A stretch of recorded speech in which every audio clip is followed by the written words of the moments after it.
सभी लोगों को बहुत बहुत नमस्कार। होप सो सब लोग बढ़िया होंगे। ठीक है, आज का क्या काम है? आज का बेसिकली टास्क है 5 मस्ट डू प्रॉब्लम्स आईक्यूएम 2024 के लिए ज्योमेट्री की। ठीक है, ज्योमेट्री की 5 वो प्रॉब्लम्स जो आपको करनी ही चाहिए सॉल्व, है ना, जो आपके बेसिकली सोचने के तरीके को ना, problem solving skills in geometry जो है उसके सोचने के तरीके को थोड़ा सा एक नई दिशा देगा, है ना। ये बेसिकली हम क्या करेंगे, आज 5 प्रॉब्लम्स डिस्कस करेंगे। होप सो आप सब लोग बढ़िया होंगे। ठीक है, करते हैं स्टार्ट आज की ये 5 प्रॉब्लम्स। तो बेसिकली प्रॉब्लम्स से बात करें तो सबसे पहले हम डिस्कस करेंगे ये प्रॉब्लम। ठीक है, ठीक है ना साहब। सबसे पहले फर्स्ट प्रॉब्लम ये है। ठीक है, फर्स्ट प्रॉब्लम क्या कहता है, देखो ध्यान से समझिएगा क्वेश्चन को। ठीक है, क्वेश्चन क्या कहता है कि from point P outside a circle. ठीक है ना, एक पॉइंट पी है आउटसाइड ऑफ द सर्कल। ठीक है, draw two tangents to the circle touching at points A and B. ठीक है ना, एक पॉइंट पी है आउटसाइड ऑफ द सर्कल, वहाँ से सर्कल के ऊपर हमें टू टेंजेंट्स ड्रॉ करनी है। टू टेंजेंट्स ड्रॉ करनी है ना, जो सर्कल को टच करती हैं ए और बी पॉइंट्स पे। ठीक है, तो सबसे पहले डायग्राम साथ के साथ बनाते हुए चलते हैं। ठीक है, ठीक है ना साहब। तो ये हमारा सर्कल हो गया। ठीक है, और टू टेंजेंट्स की बात की थी तो एक टेंजेंट यहाँ से ऐसे बना देते हैं। ठीक है ना, एक टेंजेंट तो हमारी ये हो गई, और दूसरी टेंजेंट हम बना लेते हैं यहाँ से कुछ इस टाइप से। ठीक है ना, ये दूसरी टेंजेंट हो गई। ठीक है, ये टेंजेंट हो गई अपनी पी ए, और ये टेंजेंट हो गई अपनी बी। ठीक है, ये पी पॉइंट हो गया और ये बी पॉइंट हो गया, पी बी टेंजेंट। ठीक है, आगे क्वेश्चन क्या कहता है? क्वेश्चन कहता है draw secant line intersecting the circle at point C and D. ठीक है, एक सीकेंट लाइन ड्रॉ कर दीजिए। तो मैंने पी से एक सीकेंट लाइन ड्रॉ कर दी जो सर्कल को सी और डी पॉइंट्स पे इंटरसेक्ट करे। ठीक है, चॉइस आपकी है, आप सेंटर से पास होती हुई भी ड्रॉ कर सकते हो, लेकिन वो एक स्पेशल केस हो जाता है।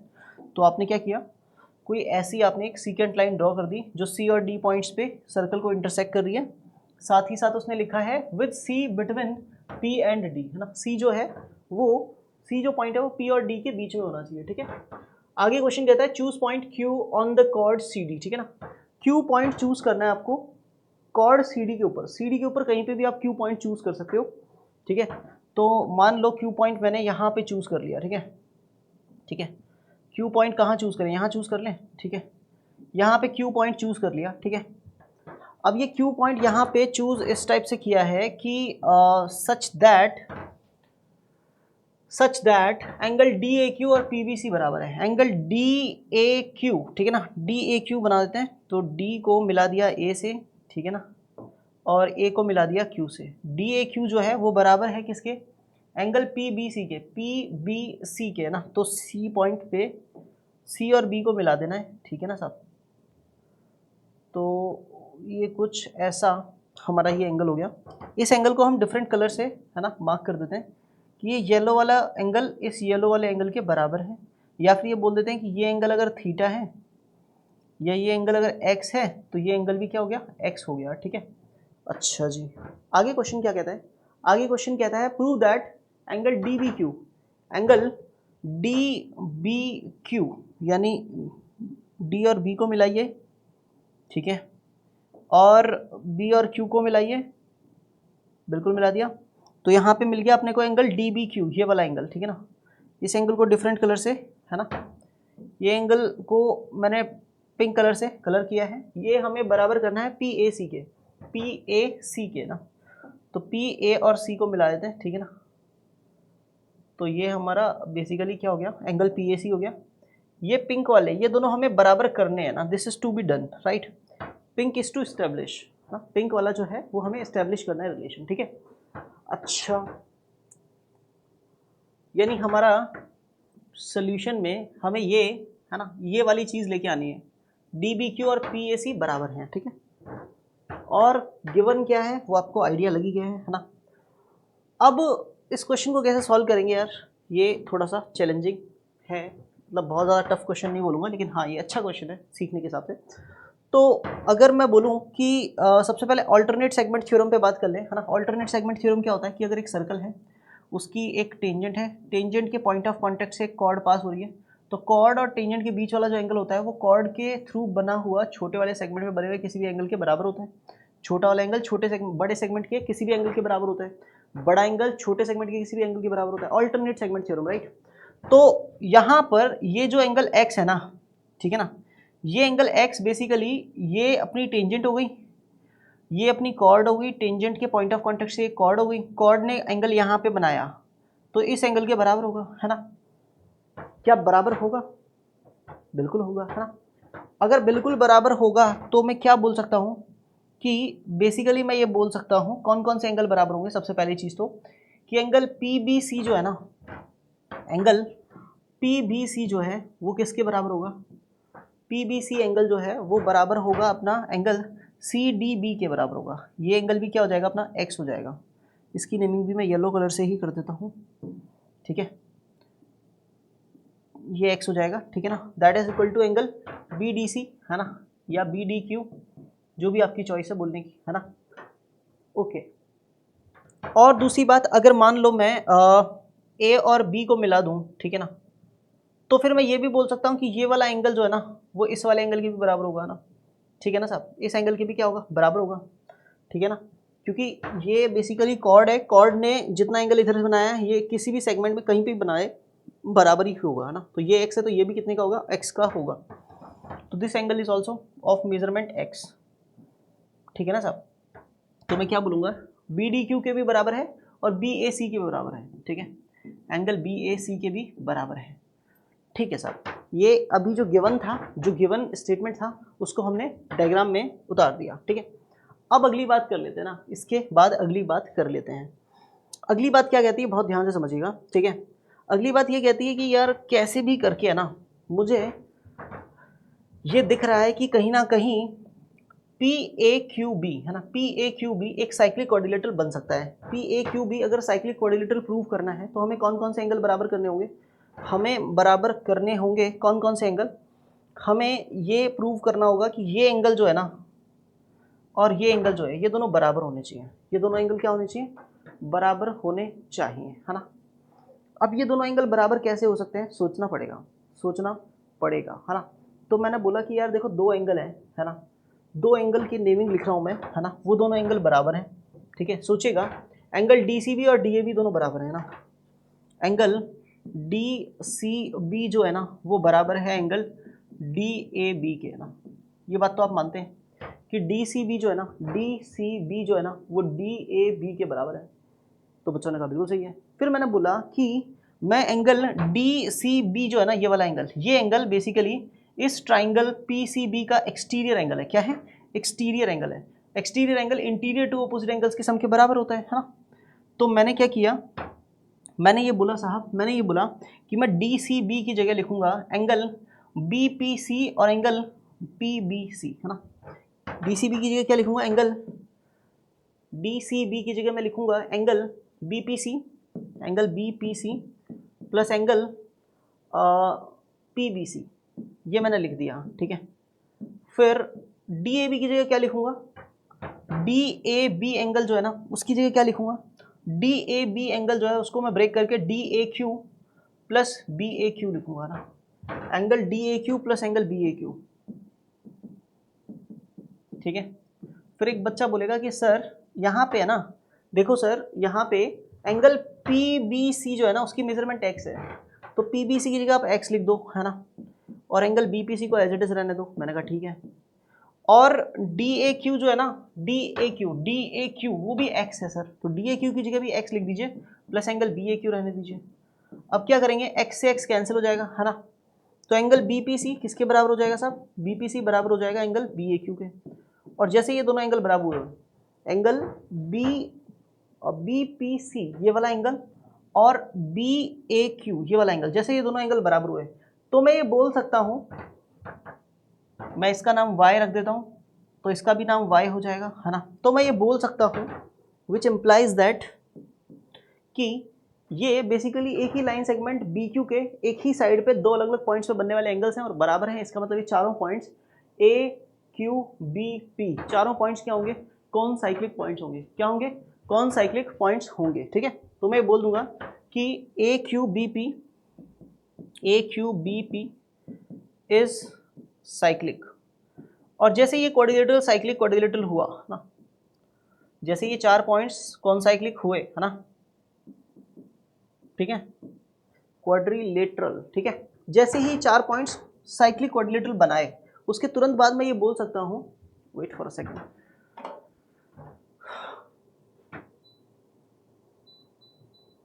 ठीक है, जैसे ही ये चारों पॉइंट्स हमारे क्या बनाए, ये चारों पॉइंट्स जैसे ही साइक्लिक क्वाड्रिलेटरल बनाए तो मैं ये बोल सकता हूँ कि कहीं ना कहीं इन चारों पॉइंट से पास होने वाला एक सर्कल दुनिया में एग्जिस्ट करेगा।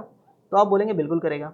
तो अगर एक सर्कल इन चारों पॉइंट से पास होने वाला अगर एग्जिस्ट करता है तो फिर मैं ये बोल सकता हूँ कि ये एंगल जो होगा और ये एंगल जो होगा दोनों बराबर होंगे। क्यों? क्योंकि एक ही कॉर्ड बीपी ने इधर भी एंगल बनाया है और उधर भी एंगल बनाया है, यानी एंगल पी क्यू बी और पी ए बी दोनों बराबर होंगे। क्या बोला मैंने? एंगल पी क्यू बी बराबर होगा एंगल पी ए बी के, ठीक है, पी क्यू बी और पी ए बी दोनों बराबर होंगे। फिर एक बच्चे ने कहा सर पी क्यू बी जो एंगल है ना, पी क्यू बी जो एंगल है वो इस ट्राइंगल का एक्सटीरियर एंगल है। मैंने कहा बिल्कुल सही है। तो एक्सटीरियर एंगल की value interior two opposite angles के सम के बराबर होती है। मैंने कहा बिल्कुल ठीक है। तो सर इस एंगल की जगह पे x प्लस ये वाला एंगल लिख देंगे जो कि डी बी क्यू है ना, तो पी क्यू बी की जगह लिखेंगे x plus angle B D Q, है ना, बी डी क्यू है क्या? नहीं नहीं, डी बी क्यू है, डी बी क्यू, ठीक है, x plus angle D B Q, ठीक है, that is equal to P A B की जगह क्या लिखेंगे, एंगल पी ए बी की जगह क्या लिखें, तो भाई पी ए बी की जगह पे लिखेंगे x प्लस ये वाला एंगल है ना P A C, x plus angle P A C, तो उसकी जगह x plus angle P A C लिखा। फिर एक बच्चे ने बोला सर x से x उड़ा दो, मैंने उड़ा दिया, तो बच गया हमारे पास angle D B Q that is equal to angle P A C, ठीक है, मतलब प्रॉपर एंगल चेसिंग वाला सवाल था, ठीक है, प्रॉपर एंगल चेसिंग वाला सवाल था, है ना। किसी एक एंगल की मेजरमेंट देख के अगर हम चाहें तो इस क्वेश्चन को दूसरे एंगल की मेजरमेंट पूछ सकते हैं, हाँ, तो अच्छा खासा ये क्वेश्चन बन जाता है। बहुत ही शानदार ये सवाल, हेंस प्रूव। अब क्या करेंगे, नेक्स्ट सवाल पे बात करेंगे। नेक्स्ट क्वेश्चन कौन सा डिस्कस करेंगे, होप सो आपको ये क्वेश्चन समझ में आया होगा। नेक्स्ट क्वेश्चन पे बात करते हैं। नेक्स्ट क्वेश्चन हमारे पास है बहुत ही बेहतरीन, ठीक है, बहुत ही बेहतरीन सेकंड सवाल, ठीक है। क्वेश्चन नंबर 2 क्या कहता है? क्वेश्चन नंबर 2 कहता है in the triangle A B C, ठीक है, the bisectors of angle B meets A C at D and the bisector of angle C meets A B at E, ठीक है ना। बेसिकली एक ट्राइंगल है, बना लेते हैं ट्राइंगल, ठीक है ना। ये मैंने फ्री हैंड ट्राइंगल बनाया, ठीक है ना, डायग्राम में बहुत ज़्यादा इसमें लग नहीं रहा कि कुछ खास है, क्वेश्चन ही बहुत छोटा सा है। तो ए बी सी ट्राइंगल है, इसमें हमें गिवन है कि bisector of angle B meets A C at D, तो एंगल बी का बाइसेक्टर डी पे मीट कर गया, ठीक है ना, एंगल बी का बाइसेक्टर कहाँ पे मीट कर गया साहब? डी पॉइंट पे मीट कर गया, किसको? ए सी को। और bisector of angle C meets A B at E, C angle का बाइसेक्टर कहाँ पे मीट कर गया साहब? ई पॉइंट पे मीट कर गया। मैंने कहा बहुत बढ़िया। आगे क्वेश्चन कहता है कि the bisectors meet each other at O, दोनों बाइसेक्टर एक दूसरे को कहाँ पे मीट करते हैं? ओ पॉइंट पे मीट करते हैं, ठीक है। और उससे ज़्यादा हमें जो पता है वो ये पता है कि ओ डी और ओ ई दोनों बराबर हैं, ओ डी और ओ ई दोनों क्या हैं? बराबर हैं। तो हमें क्या प्रूव करना है? हमें प्रूव करना है, prove that either triangle A B C is isosceles और angle B A C equals to 60 degree. या तो ट्राइंगल ए बी सी जो होगा वो आइसोस्केलस ट्राइंगल होगा या फिर angle B A C 60 degree का होगा, ये हमें प्रूव करना है। हमें जो गिवन है इस डायग्राम में कुछ खास, वो है O D equals to O E. इसको यूटिलाइज करना अपने आप में एक चैलेंज है। अगर आपने यूटिलाइज कर लिया तो समझो कि ये क्वेश्चन खत्म, है ना। ये बी डी जो है वो एंगल बी का बाइसेक्टर है, तो मान लेते हैं कि ये एंगल बीटा है ना, और ये एंगल भी बीटा है ना, क्योंकि एंगल बी को मैंने 2 बीटा मान लिया, है ना। सोल्यूशन में मैंने सबसे पहले मान लिया let angle B that is equal to 2 beta, ठीक है, एंगल बी को 2 बीटा मान लिया, ठीक है। और एंगल सी को मैंने क्या मान लिया? एंगल सी को मैंने 2 गामा मान लिया ना, इसको भी गामा बोल दिया, इसको भी गामा बोल दिया, ठीक है, ठीक है ना साहब। एंगल सी को मैंने क्या मान लिया? 2 गामा। फिर जब इतना ही मान रहे थे तो मैंने सोचा कि एंगल ए को 2 अल्फा मान लेते हैं, है ना, इसको 2 अल्फा मान लेते हैं ना, नहीं तो ये भी नाराज़ हो जाएगा। वैसे ज़रूरत नहीं है पर फिर भी मैंने मान लिया, ठीक है ना, अच्छा नहीं लगता ना, ठीक है। फिर अब ये सोचा कि यार कैसे भी करके, है ना, O D equals to O E का यूज़ करना है, O D equals to O E का यूज़ करना है ना। तो फिर मैंने बोला यार सबसे पहला काम, एक काम करते हैं, अगर मैं ट्राइंगल बी डी सी की बात करूं तो उसका बी डी सी ट्राइंगल ना, ये वाला ट्राइंगल की बात कर रहा हूँ, ठीक है ना। इस ट्राइंगल के अंदर बात बताना, इस ट्राइंगल के अंदर एक एंगल बीटा है, एक एंगल 2 गामा है, तो थर्ड वाला एंगल कितने का निकल के आएगा? तो एक बच्चा बोलेगा कि थर्ड वाला एंगल जो होगा वो 180 में से बाकी दोनों एंगल्स का सम माइनस कर दो, है ना। तो 180 में से क्या माइनस करूंगा? 180 में से माइनस करूंगा 2 गामा प्लस बीटा ना, 2 गामा प्लस बीटा। मैंने कहा बहुत बढ़िया। फिर मैंने बोला ये वाला एंगल बताओ, है ना, इस ट्राइंगल में, है ना, इस ट्राइंगल में ये वाला एंगल बताओ। तो उन्होंने बोला कि सर ये 2 बीटा और ये गामा माइनस कर दो 180 में से, तो ये हो गया 180 माइनस 2 बीटा प्लस गामा। मैंने कहा बहुत बढ़िया। अब क्या करें? तो फिर उस बालक ने बोला कि सर इतना करने के बाद में हम क्या कर सकते हैं ना, हम साइन रूल लगा देते हैं ना। क्या कर देते हैं? साइन रूल लगा देते हैं। तो सबसे पहले मैंने बोला इन ट्राइंगल, कौन सा ट्राइंगल? बी ई ओ। कौन सा ट्राइंगल? बी ई ओ, है ना। In triangle B E O by using sine rule, by using sine rule, ठीक है। साइन रूल लगाया तो क्या बनेगा, ध्यान से समझिएगा। साइन रूल लगाया तो मैंने बोला कि ये जो बीटा वाला एंगल है ना, तो साइन बीटा के अपॉन में मैं लिखूंगा ओ ई, है ना, और साइन ऑफ दिस एंगल के अपॉन में लिखूंगा मैं ओ बी, या फिर मैं रेशियो की टर्म्स में लिखूँ तो मैं ये बोल सकता हूँ कि ओ बी अपॉन ओ ई अगर मैं करूँ, अगर मैं ओ बी अपॉन में ओ ई करूँ तो ओ बी वाली साइड के सामने वाला एंगल क्या है? ओ बी के सामने वाला एंगल है 180 माइनस 2 बीटा प्लस गामा, तो ये हो जाएगा sine 180 minus 2 beta plus gamma. मैंने कहा बढ़िया। डिवाइडेड बाय ओ ई के सामने वाला, ओ ई के सामने वाला एंगल है बीटा, ओ ई के सामने वाला एंगल क्या है? बीटा है। तो मैं क्या लिखूंगा उसको लिखूंगा अपॉन में साइन बीटा, ठीक है। फिर फिर फिर दूसरा ट्राइंगल लेंगे, है ना। दूसरा ट्राइंगल कौन सा लेंगे? इन ट्राइंगल, कौन सा ट्राइंगल लेंगे? ट्राइंगल सी डी ओ लेंगे। कौन सा ट्राइंगल? सी डी ओ, ठीक है। In triangle C D O, ठीक है ना। सी डी ओ ट्राइंगल में हम क्या करेंगे? हम ये बोलेंगे सी डी ओ ट्राइंगल में कि अगर मैं ओ सी और ओ डी का रेशो निकालूं, है ना, ओ सी और ओ डी का अगर मैं रेशो निकालूं, ठीक है, तो ओ सी और ओ डी का रेशो किसके बराबर हो जाएगा? तो ओ सी के सामने वाला एंगल है 180 माइनस 2 गामा प्लस बीटा, तो उसकी जगह आ जाएगा sine 180 minus 2 gamma plus beta, ठीक है, डिवाइडेड बाय, ठीक है, ओडी के सामने वाला एंगल कौन सा है? गामा, तो यहाँ आ जाएगा साइन गामा, ठीक है। प्रॉपर ट्रिगो बैश चल रहा है इसमें, ठीक है। अब फर्स्ट इक्वेशन में सेकंड इक्वेशन से डिवाइड कर दिया, है ना। फर्स्ट इक्वेशन में सेकंड इक्वेशन से क्या कर दिया? Divide. Equation 1 divided by equation 2, है ना। तो ओ बी अपॉन में ओ ई एज इट इज रहेगा, ठीक है, और उसके डिवाइड में ओ सी अपॉन ओ डी आएगा। डिवाइड आएगा तो उसको मल्टीप्लाई में चेंज करेंगे, तो ओ डी ऊपर ओ सी नीचे, ठीक है। दैट इज इक्वल टू क्या हो जाएगा?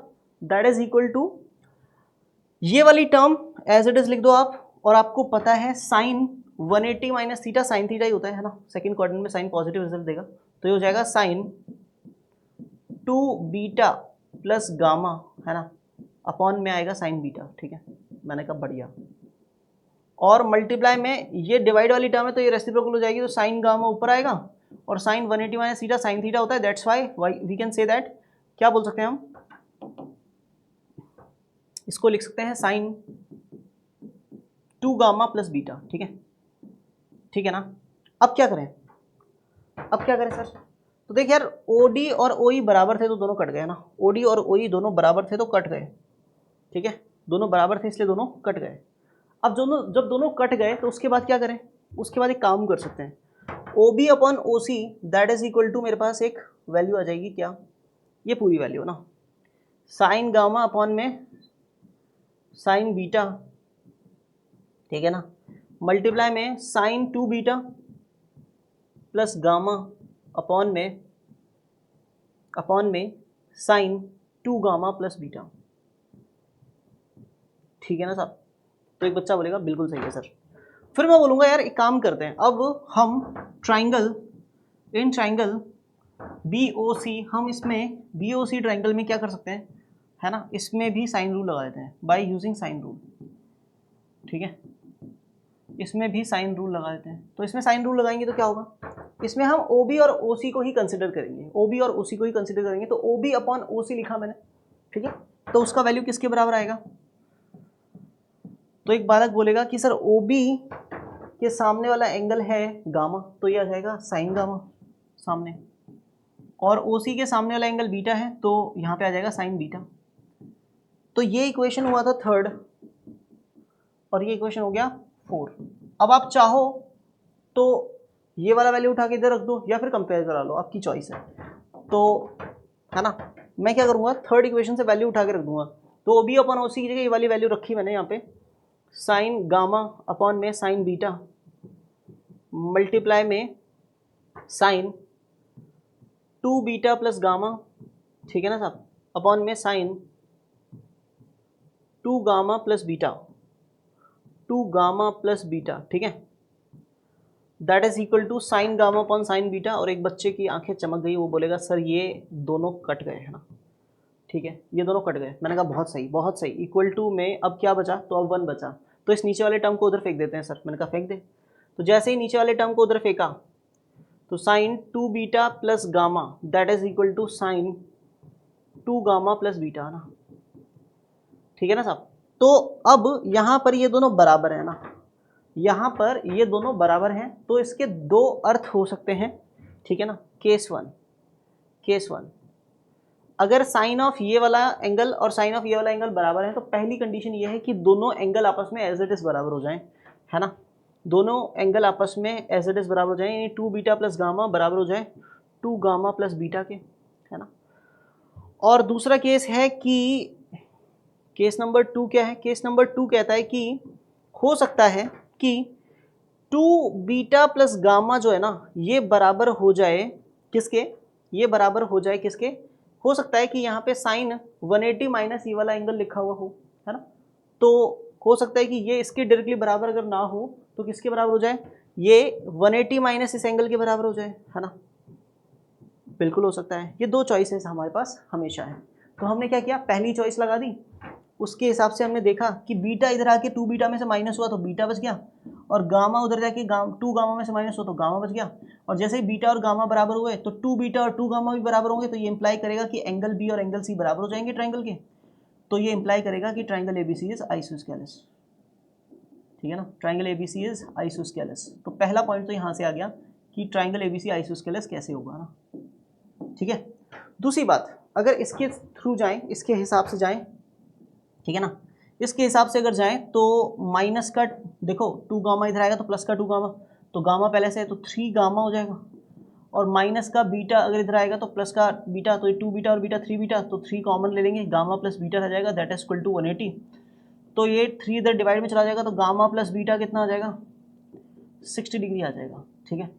अब अगर गामा प्लस बीटा 60 डिग्री है तो 2 टाइम्स गामा, दोनों साइड्स 2 का मल्टीप्लाई कर लो, 2 times gamma plus 2 times beta, ये किसके बराबर हो जाएगा, ये 120 डिग्री के बराबर हो जाएगा।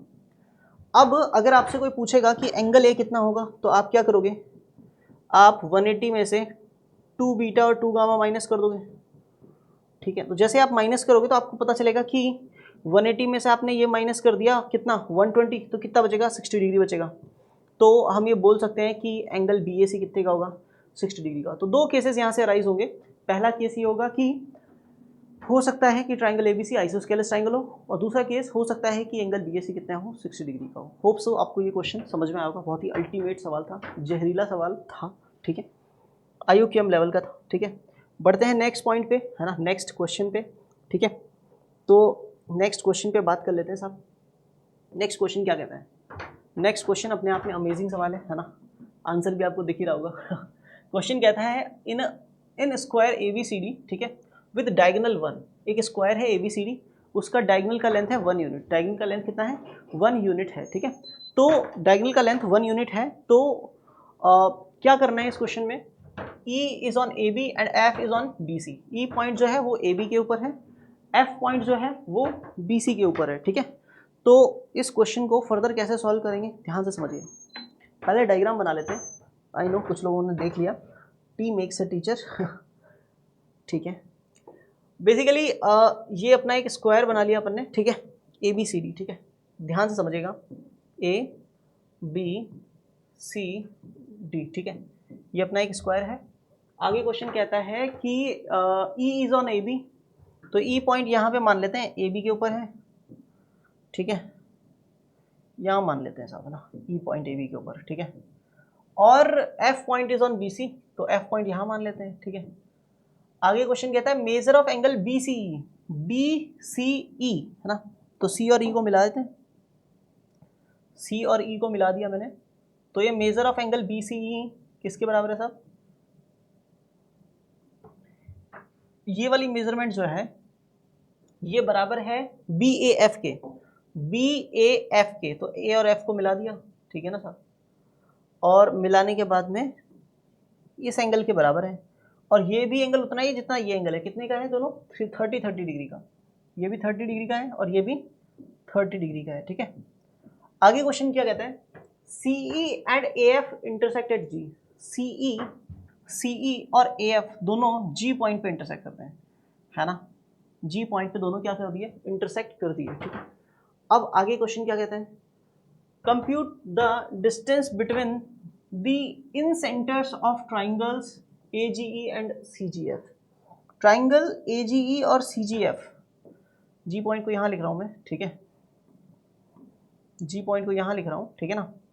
तो हमें दोनों ट्राइंगल AGE का इन सेंटर मान लो यहाँ पे है I पॉइंट, और इसका जो इन सेंटर होगा मान लो ये I1 मान लो और ये I2 मान लो, है ना। तो बेसिकली दोनों I1 और I2 के बीच की डिस्टेंस बतानी है कितनी होगी, है ना, ठीक है। क्वेश्चन अच्छा है, ठीक है। सबसे पहली चीज़ इसको कैसे सॉल्व करेंगे, है ना, तो बिल्कुल बारीकी से इस पर चर्चा करी जाए, है ना। देखो यार, इस क्वेश्चन को सॉल्व करने के लिए सबसे पहले कुछ दिखाई देना जरूरी है ना। देखो डायगोनल की लेंथ 1 यूनिट गिवन है ना, उसके अलावा एक एंगल की मेजरमेंट 30 डिग्री है, उसके अलावा कुछ भी नहीं गिवन है।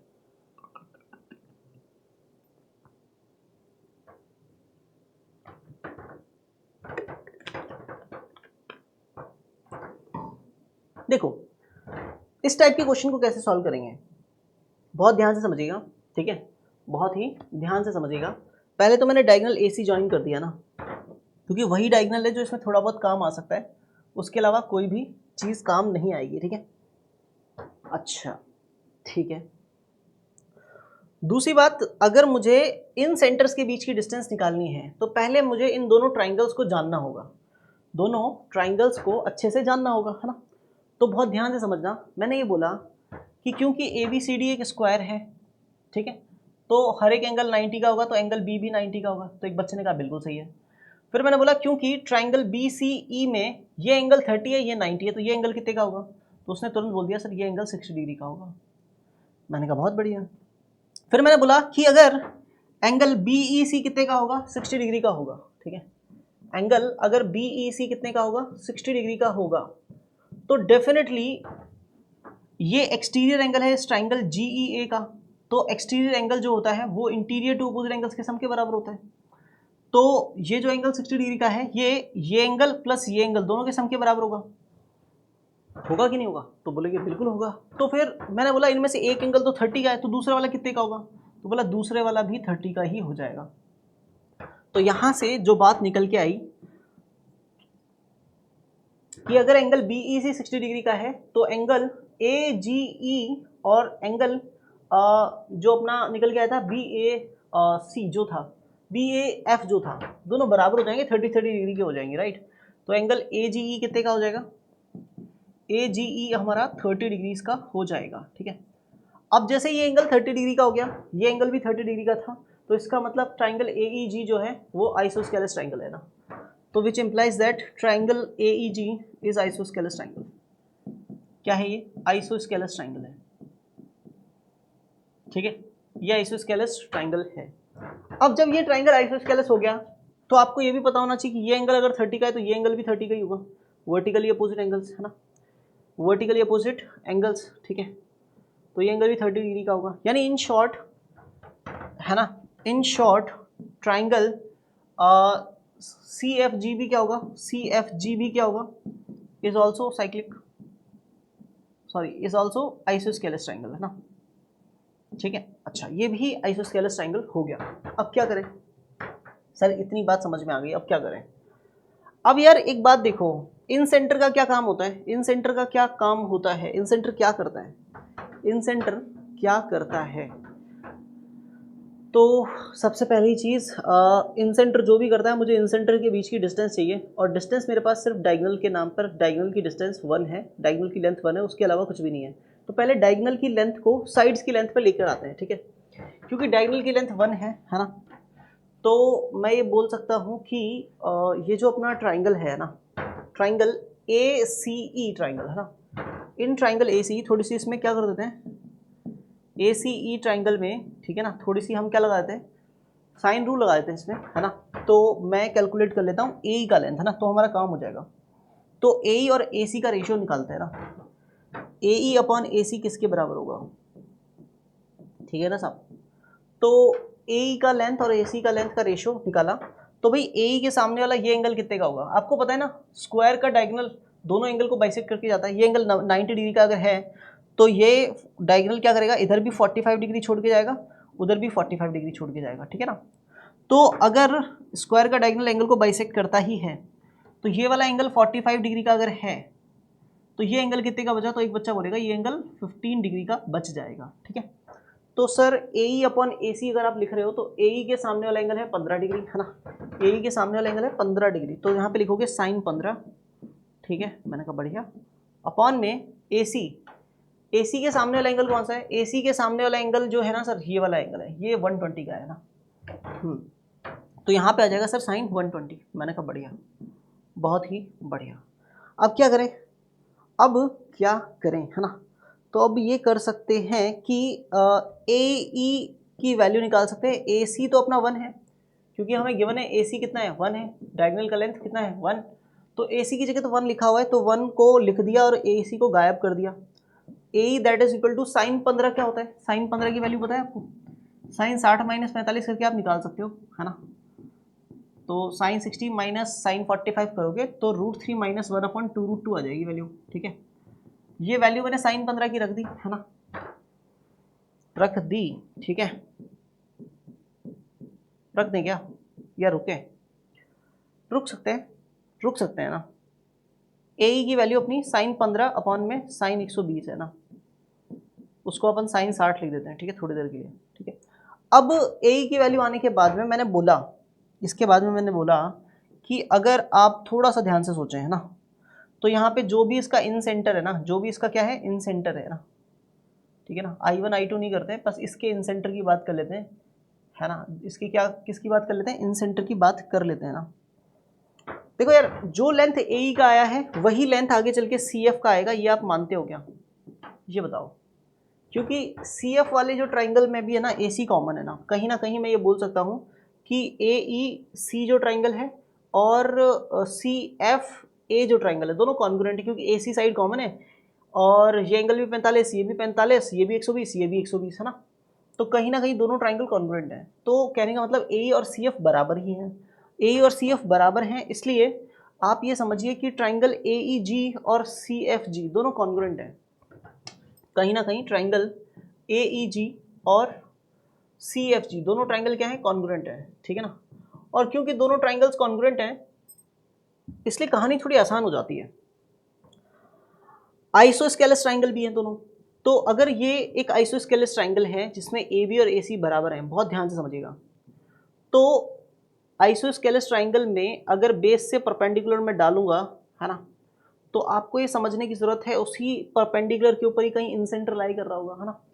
तो उस इंसेंटर की डिस्टेंस B से जितनी होगी और C से जितनी होगी वो बराबर होगी, है ना।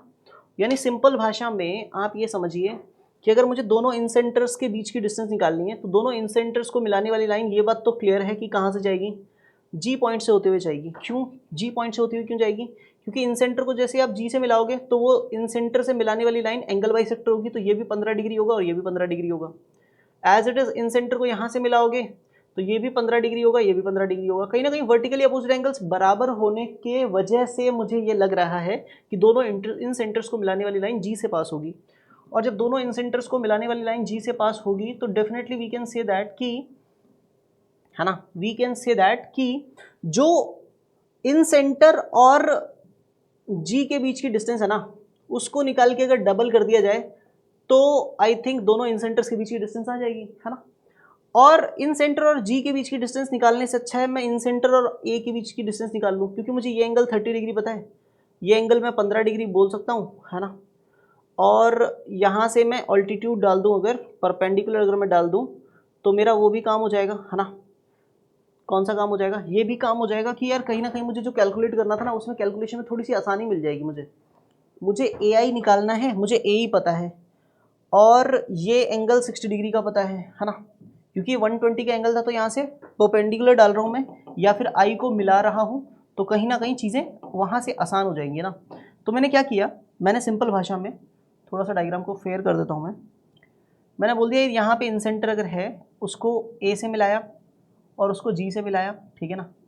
तो अगर मुझे डिस्टेंस निकालनी है ये वाली, है ना, अगर मुझे डिस्टेंस निकालनी है ए आई, है ना, तो मैं क्या कर सकता हूँ, ए आई डिस्टेंस निकालने के लिए मैं क्या कर सकता हूँ कि मैं आई और ई को मिला देता हूँ, ठीक है, और मैं ट्राइंगल ए ई आई में साइन रूल लगा देता हूँ। तो मैंने बोला in triangle A E I by using sine rule, ठीक है, बाय यूजिंग साइन रूल। और जब इसमें साइन रूल यूज़ करेंगे ना, तो आप क्या बोलेंगे, आप ये बोलेंगे कि सर ये 120 डिग्री का एंगल था ना, क्योंकि ये 60 का है तो अंदर वाला 120 का है, और आई से जैसे ही मिलाया तो डेफिनेटली ये बाइसेक्ट होकर ये एंगल कितने का बच गया, 60 का बच गया, और ये एंगल कितने का बच गया, 15 का बच गया, है ना। तो हम क्या कर सकते हैं ना, ए आई अपॉन में ये एंगल कितने का बचेगा, फिर ये एंगल 75 का बच जाएगा ना। नहीं, बहुत आराम से, ये 60 का है, ये 15 का है, तो 75 हो गया, तो ये एंगल 105 का बच जाएगा ना। तो इन शॉर्ट मैं बहुत सीरियसली इस चीज़ को लिख रहा हूँ, ठीक है, कुछ मिस्टेक ना हो जाए। तो मैंने लिखा यहाँ पे ए ई अपॉन में ए आई, है ना, या हमें ए आई चाहिए तो हम ए आई को ही ऊपर रख लें, ज़्यादा सही है। तो मैंने लिखा ए आई अपॉन में ए ई, तो ये ए आई अपॉन में ए ई जो होगा वो साइन ए आई के अपोजिट में जो एंगल होगा, ए आई के अपोजिट में जो एंगल होगा वो होगा एंगल ए ई आई, ठीक है ना, अपॉन में ए ई के अपोजिट में जो एंगल होगा वो होगा ए आई ई, साइन एंगल ए आई ई लिख दिया सर। फिर ए आई अपॉन में ए ई, है ना, ए आई अपॉन में A E as it is है, ठीक है ना साहब, that is equal to sine angle A E I कितना है, 60 है, तो साइन 60 आ जाएगा यहाँ पे, और ए ई के अपोजिट में जो एंगल होगा वो 105 का होगा, तो साइन 105 यहाँ पे आ जाएगा, जिसको आगे चल के आप कुछ और लिख दोगे, है ना, 75 डिग्री लिख दोगे, है ना। ए ई की वैल्यू को उधर फेंक देते हैं, तो ए आई का लेंथ निकल जाएगा मेरे पास में, तो साइन 60 अपॉन में साइन 105, ठीक है ना साहब, मल्टीप्लाई में ए ई का वैल्यू आ जाएगा। अब ए ई का वैल्यू कितना है, साइन 15 अपॉन साइन 60, तो यहाँ पे साइन 15 अपॉन में साइन 60 लिख दिया, ठीक है। अब साइन 60 से साइन 60 तो चलता बना, ऊपर साइन 15 है और नीचे साइन 105 है, जिसको साइन 75 लिख सकते हैं, है ना, ठीक है ना साहब। तो बेसिकली साइन 15 का वैल्यू होता है √3 - 1 अपॉन में 2√2, ठीक है ना साहब, और अपॉन में साइन 75 होता है √3 + 1 अपॉन 2√2, है ना। तो बेसिकली ये दोनों कट जाएंगे और √3 - 1 अपॉन √3 + 1 आएगा, जिसको रैशनलाइज करके आप 2 - √3 बोल सकते हो। दिस इज ए आई का लेंथ, ठीक है ना। अब आप क्या करोगे, आपको चाहिए डिस्टेंस बिटवीन इन सेंटर्स, डिस्टेंस बिटवीन इन सेंटर्स, जो डिस्टेंस होगी वो बेसिकली 2 टाइम्स ऑफ ए आई होगी, तो आप 2 टाइम्स ऑफ 2 - √3 करिए, तो आपको 4 - 2√3 मिल जाएगा, and this is the correct answer for this problem. Hope so आपको ये समझ में आया होगा। बहुत शानदार सवाल, जिसमें हमने कहीं ना कहीं ट्रिगो बैच तो यूज़ किया ही, उसके साथ साथ ज्योमेट्री के काफ़ी सारे कॉन्सेप्ट्स, है ना, जैसे कॉन्ग्रुएंसी यूज़ किया, है ना, एंगल चेसिंग भी थोड़ी बहुत की, है ना, स्क्वायर की प्रॉपर्टीज़ पे चर्चा की, ये सारी चीज़ें आपको समझ में आई होंगी, होप सो। बढ़ते हैं नेक्स्ट क्वेश्चन की तरफ, ठीक है। नेक्स्ट क्वेश्चन क्या कहता है ना, नेक्स्ट क्वेश्चन क्या कहता है ना। तो देखिए ये क्वेश्चन नंबर 4 है बेसिकली ये। In triangle A B C, A B equal to 4, B C equal to 6, A C equal to 8, ठीक है ना। A B equal to 4, B C equal to 6, A C equal to 8, ठीक है। इसमें क्या करना है, इसमें सिंपल काम है ना। पहले एक ट्राइंगल ले लेते हैं, है ना, ट्राइंगल ले लेते हैं, ट्राइंगल बना लेते हैं ना, ठीक है ना। ये 4 के बाद में बी सी 6, ए सी 8, तो ऐसे बनेगा ना ट्राइंगल, फिर ऐसा ट्राइंगल बन जाएगा, ठीक है ना साहब। ए बी 4, तो ए बी ये 4 यूनिट हो गया, बी सी 6 यूनिट हो गया, ए सी 8 यूनिट हो गया, ठीक है। अब क्वेश्चन कहता है square A B Q R, है ना, ए बी क्यू आर, तो यहाँ पे एक स्क्वायर बनाना है,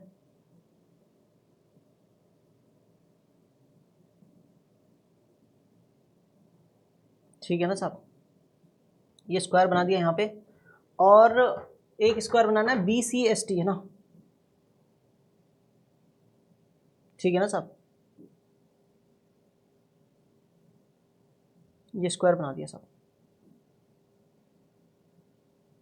ठीक है। तो एक हो गया A B Q R, Q R, ठीक है, और दूसरा हो गया बी सी एस टी, ठीक है। आगे क्या है, are drawn external to and lie in the same planes as triangle ABC. जिस प्लेन में एबीसी ड्रॉ है उसी प्लेन में हमने एक यहाँ पे स्क्वायर बना लिया और एक यहाँ पे स्क्वायर बना लिया। स्क्वायर की क्या खासियत होती है, चारों साइड्स की लेंथ बराबर होती है। तो अगर इस स्क्वायर की एक साइड की लेंथ 4 है तो ये लेंथ भी 4 ही होगी, ये लेंथ भी 4 होगी, ये लेंथ भी 4 होगी, ठीक है, बहुत सही। और अगर इस स्क्वायर की एक साइड की लेंथ 6 है तो ये लेंथ भी 6, ये भी 6, ये भी 6, ठीक है। अच्छा जी, आगे क्वेश्चन क्या कहता है ना, आगे क्वेश्चन क्या कहता है, आगे क्वेश्चन कहता है compute the length Q T, है ना, क्यू टी का लेंथ चाहिए ना, क्यू टी, है ना, ठीक है। देख रहे हो क्या नाम है, क्यू टी, ठीक है।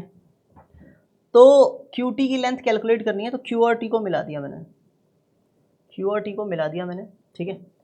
क्यू और टी को मिला दिया, उसके बाद में मैंने बोला यार कि काम कर लेते हैं ना, स्क्वायर का हर एक एंगल 90 डिग्री का होता है, तो ये एंगल 90 डिग्री का, ये एंगल भी 90 डिग्री का। अगर मैं इस एंगल को x बोल दूँ, है ना, इस एंगल को अगर मैं x डिग्री का बोल दूँ तो ये एंगल कितने का हो जाएगा, ये एंगल y डिग्री का हो जाएगा। तो इस एंगल का नाम बदल देते, इस एंगल का नाम y डिग्री लिख देते हैं ना, ठीक है। अच्छा, ये पॉइंट जो है ये बेसिकली बी पॉइंट है ना, ठीक है। अच्छा जी तो हम सोल्यूशन में सबसे पहली चीज़ जो बोलेंगे कि यार एट पॉइंट बी, ठीक है ना, x plus Y plus 90 plus 90, चारों एंगल मिला के 360। तो कहीं ना कहीं आप यहाँ से ये बोल सकते हो कि x प्लस वाई जो एंगल है ना वो 90 प्लस 90, 180 उधर जाके 360 में से माइनस होगा तो 180 बचेगा, है ना।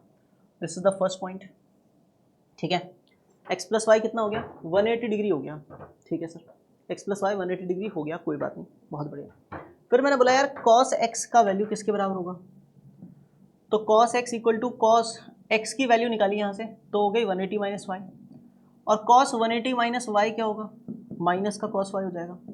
कुछ बच्चे समझते हैं इस बात को, जो नहीं समझते वो ट्रिग्नोमेट्री, बेसिक ट्रिग्नोमेट्री का एक लेक्चर है बेस कैंप में, है ना, ओलंपियाड बेस कैंप में, है ना, आमिर सर का एक लेक्चर है, वो ज़रूर देखें, है ना। उसमें आपको फिजिक्स का लेक्चर है, उसमें उन्होंने ट्रिग्नोमेट्री बहुत अच्छी पढ़ाई है, ठीक है ना।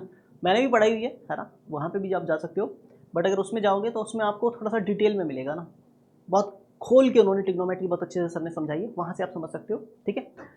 तो cos x equal to minus cos Y हो गया। अब क्या करें, अब एक काम कर सकते हैं, इस ट्राइंगल में भी हम क्या कर सकते हैं, कोसाइन रूल लगा सकते हैं, और इस ट्राइंगल में भी कोसाइन रूल लगा सकते हैं। दोनों ट्राइंगल में कोसाइन रूल लगा दिया ना। तो पहले ट्राइंगल एबीसी में कोसाइन रूल लगाया तो cos x की वैल्यू निकाली, तो पता चला कि cos x की वैल्यू जाएगी 4 स्क्वायर प्लस 6 स्क्वायर माइनस में 8 स्क्वायर अपॉन में 2 इंटू 4 इंटू 6। एक बच्चा बोलेगा सर ये कैसे आया, तो मैं बता देता हूँ। किसी भी ट्राइंगल ABC में अगर cos B निकालना है तो cos B जो होगा ना, यानी एंगल B का cos, है ना, एंगल B का cos अगर निकालना है तो कैसे निकालेंगे, एंगल B के एडजेसेंट साइड्स के स्क्वायर्स का सम यानी AB square plus AC square, ठीक है, और माइनस में अपोजिट साइड का स्क्वायर यानी BC स्क्वायर अपॉन में 2 टाइम्स ऑफ एडजेसेंट साइड्स का प्रोडक्ट, है ना, AB into AC, 2 into AB into AC, है ना, AC गलत लिख दिया, एडजेसेंट साइड में BC आएगा, ठीक है।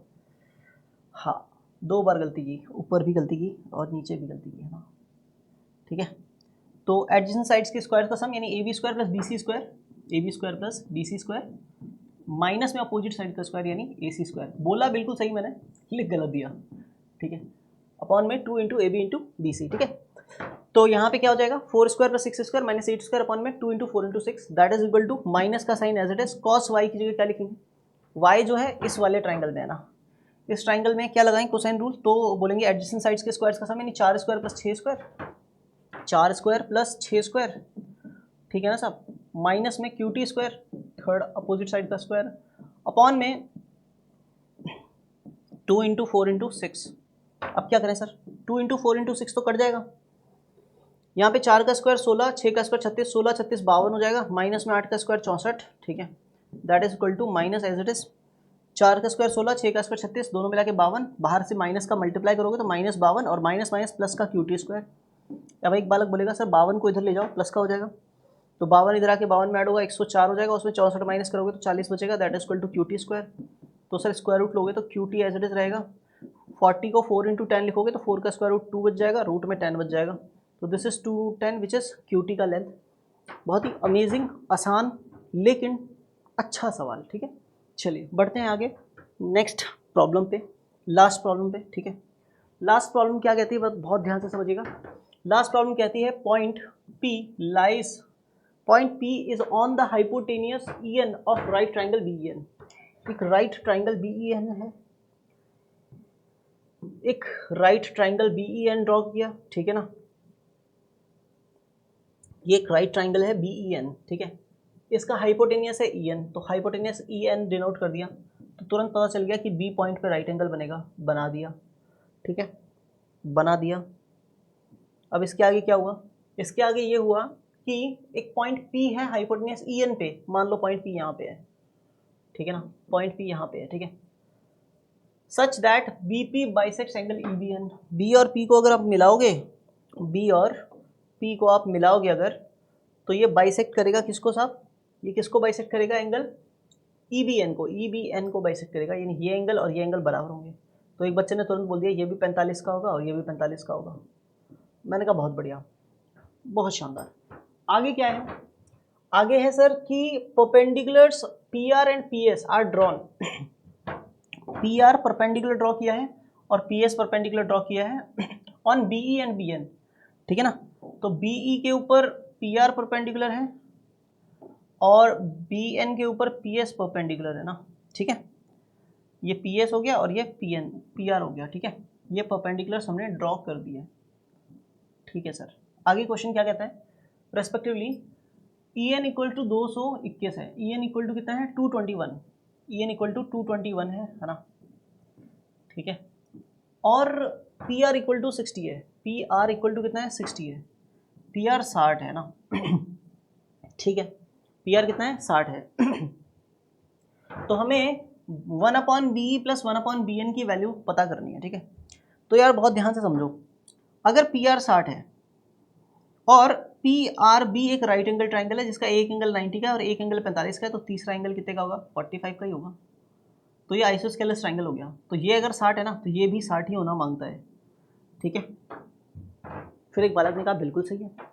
फिर मैंने बोला यार ये जो PRBS जो है ना, सोल्यूशन में PRBS है ना, इसमें ये एंगल 90 है, ये एंगल 90, ये एंगल 90, एक क्वाड्रिलेटरल के अगर 3 एंगल 90 तो चौथा कितने का 90 का, और उसकी 2 एडजेसेंट साइड्स भी बराबर है, तो वो क्वाड्रिलेटरल रेक्टेंगल नहीं स्क्वायर है, क्या है स्क्वायर है ना। तो PRBS इज ए स्क्वायर, सबसे पहली चीज़, सबसे पहली दलील तो ये है कि ये एक स्क्वायर है ना। तो ये एंगल, ये साइड 60, ये साइड भी 60, तो ये साइड भी 60 और ये साइड भी 60, इतना हो गया है ना। ये सेशन का सबसे आसान सवाल है ना। अब इसमें क्या करेंगे, अब इसमें एक काम कर सकते हैं यार, है ना, इसमें एक काम कर सकते हैं कि अगर ये 60 यूनिट है ना और ये भी 60 यूनिट है ना, तो मैं एक काम कर सकता हूँ यार कि मैं मान लेता हूँ कि ये एंगल थीटा है। तो अगर ये एंगल थीटा हुआ, ये 90 है, तो ये एंगल 90 माइनस थीटा हो जाएगा। फिर एक बालक बोलेगा सर ये पूरा एंगल तो 90 था ही, ये पूरा एंगल कितने का था 90 का था, ये 90 माइनस थीटा अगर है तो ये एंगल को थीटा होना मांगता है। मैंने कहा बढ़िया। तो फिर मैंने बोला कि एंगल ट्राइंगल ERP जो है ना वो सिमिलर है PSN के, ट्राइंगल ERP जो है ना वो सिमिलर है ट्राइंगल PSN के, और PSN जो है वो सिमिलर है मेन ट्राइंगल EBN के, है ना, वो सिमिलर है EBN ट्राइंगल के। मैंने कहा ठीक है साहब, अगर ये तीनों ट्राइंगल सिमिलर हैं तो इनकी कॉरस्पॉन्डिंग साइड्स भी कैसी होंगी, प्रोपोर्शनल होंगी। तो इस ट्राइंगल की दो साइड्स लूँगा ER और RP, है ना, ER और RP। इस ट्राइंगल की साइड्स ER और RP, इन दोनों का जो रेशो रहेगा वही रेशो PSN ट्राइंगल में PS और SN का जो रेशो रहेगा उसके बराबर होगा। ठीक है, थर्ड वाला ट्राइंगल आप लो चाहे मतलब आपकी चॉइस है, ना लोगे तो भी सही है, ले लोगे तो भी सही है। अभी मैंने पूछा कि ER का लेंथ कितना होगा, ER का लेंथ कितना होगा, तो एक बच्चे ने बोला कि सर ER का लेंथ निकालना है तो पूरा जो BE है ना उसमें से 60 माइनस कर दो। तो ER की जगह लिखा BE माइनस 60, BE माइनस 60, ठीक है ना साहब, अपॉन में PR की जगह पे क्या लिखा 60, तो यहाँ पे 60 लिख दिया। That is equal to PS की जगह पे क्या लिखें, PS की जगह पे लिखना पड़ेगा 60, तो 60 लिख दिया। अपॉन में SN की जगह पे क्या लिखें, तो SN का जो लेंथ होगा वो BN में से 60 माइनस कर देंगे, तो यहाँ पे आ जाएगा BN माइनस 60। ठीक है सर, अब क्या करें, अब क्रॉस मल्टीप्लाई कर दो, तो इसका इधर मल्टीप्लाई, इसका इधर मल्टीप्लाई, तो जब ये इधर मल्टीप्लाई किया तो BE को BN से मल्टीप्लाई किया तो BE इंटू BN आएगा, ठीक है ना साहब, ठीक है, और BE को माइनस 60 से तो माइनस का 60 BE आएगा, ठीक है साहब, फिर 60 को माइनस BN से तो माइनस का 60 BN आएगा, और माइनस 60 को माइनस 60 से तो प्लस का 60 इंटू 60, भाई minus minus plus 60 into 60 3600, that is equal to इधर 60 इंटू 60 इक्वल टू में वो भी 3600, तो 3600 से 3600 काट दिया सबसे पहला काम। ये दोनों टर्म नेगेटिव थी, इनको इधर ले आए, है ना, तो BE into BN that is equal to ये हो गया 60 BE, ठीक है ना साहब, प्लस 60 BN। फिर एक बालक बोलेगा सर सब में 60 का डिवाइड कर दो, तो मैंने सब में 60 का डिवाइड कर दिया, तो यहाँ पे BE या फिर सब में 60 का 60 BE BN का डिवाइड कर दो, है ना, BE BN यहाँ पे था, यहाँ पे 60 BE था और यहाँ पे 60 BN था। मैंने सब में डिवाइड किया 60 BE BN का, ठीक है, इसमें भी, ठीक है ना, और इसमें भी, ठीक है, जो कि ये फेमस तरीका है ना, आपको पता ही होगा, ठीक है। तो BE और BN दोनों कट जाएंगे, 60 BE से 60 BE कट जाएगा, 60 और BN से 60 और BN कट जाएगा, यहाँ पे बचा 1/60 इक्वल टू यहाँ पे बचा 1/BN और यहाँ पे बचा 1/BE, ठीक है ना साहब। होप सो आपको ये समझ में आता होगा। तो 1/BN प्लस 1/BE की जगह वैल्यू कितनी आई, 1/60 आई। होप सो आपको ये क्वेश्चन समझ में आया होगा। बहुत ही शानदार सवाल, ठीक है, बहुत ही शानदार सवाल। तो ये बेसिकली 5 मस्ट डू प्रॉब्लम्स थे जो आपको करने चाहिए, ठीक है। एक और सेशन आएगा ज्योमेट्री का जिसमें 5 और बढ़िया ज्योमेट्री की प्रॉब्लम्स आपको देखने को मिलेगी। आज के लिए इस सेशन के लिए बहुत बहुत धन्यवाद। होप सो आपको मज़ा आया। बाय।